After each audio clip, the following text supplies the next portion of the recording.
So hello friends, welcome back to Web Immigration. इस वीडियो में हम बात करेंगे कि किन किन स्टूडेंट्स को फंड्स दिखाने की ज़रूरत है अगर आप एजुकेशन के लिए जा रहे हैं कनाडा में। क्या क्या डॉक्यूमेंट्स की रिक्वायरमेंट आ सकती है फंड से रिलेटेड, आप जब अपना वीज़ा फाइल कर रहे हो या फिर आप अपनी एजुकेशन के लिए प्लान कर रहे हो कनाडा में।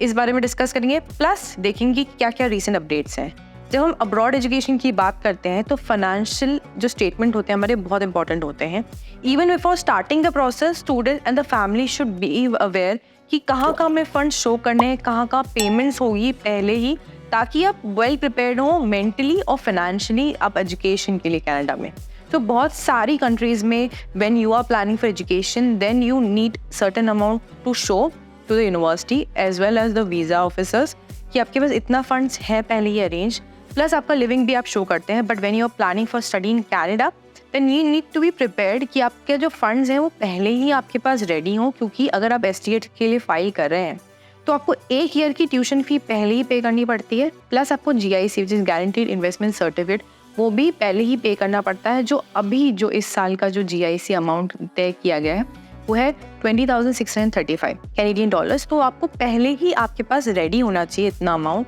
क्योंकि जैसे ही आपका ऑफर लेटर आता है तो यू हैव टू पे योर 1 ईयर ट्यूशन फी, या फिर आपको कम से कम आपका इनिशियल पेमेंट पे करना पड़ता है, फिर आप 1 साल की पे करते हैं, फिर आप अपना GIC अमाउंट करते हैं। तो लमसम मान के चलिए आपको पहले ही 12 से 18 लाख आपके पास होना चाहिए टू पे the university and the for the GIC। Okay, अगर आप SDS में जा रहे हैं तो, अगर आप नॉन SDS के लिए जा रहे हैं तो भी, अगर आप किसी भी रीज़न के लिए जा रहे हो, अगर अपने IELTS स्कोर की वजह से जा रहे हो या फिर किसी भी अलग रीज़न के लिए जा रहे हैं, तो कम से कम आपका फंड्स इतना स्ट्रॉन्ग होना चाहिए कि आपको वीज़ा ऑफिसर ये देख सके कि आप डिपेंडेंट होकर नहीं जा रहे हैं, you have already have the sufficient fund for your education in Canada. Okay, so अगर आप कनाडा में स्टूडेंट एजुकेशन के लिए जा रहा है तो कम से कम आप 1 ईयर की tuition fee plus living expense पहले ही पे करके जाते हैं अगर SDS में जाते हैं,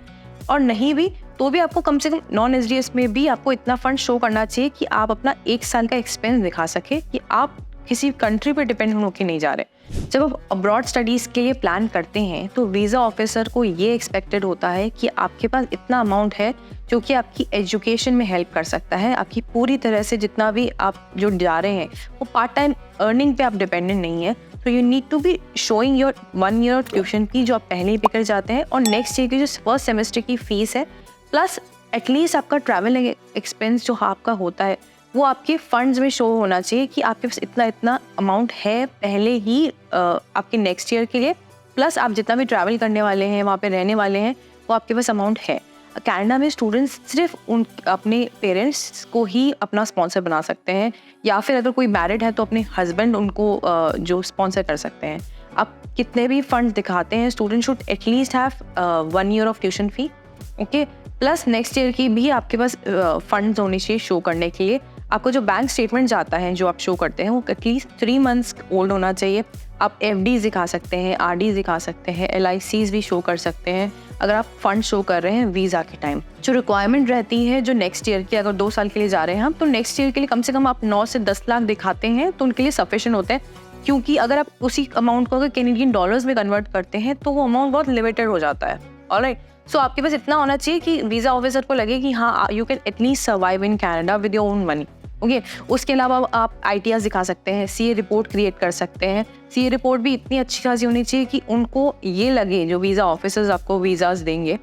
आपके पास सफिशिएंट फंड्स हैं, प्लस आपके स्पॉन्सर्स के पास इतना फंड्स है कि आपको डिपेंडेंट होके नहीं जाना पड़ेगा किसी भी जगह एजुकेशन के लिए। Alright, so student need to be sure कि आप एडिक्वेट डॉक्यूमेंट्स दिखा रहे हैं इन फंड्स के लिए, आपकी जो रिक्वायर्ड अमाउंट है वो इतना शो कर रहे हैं ताकि visa officers satisfied with your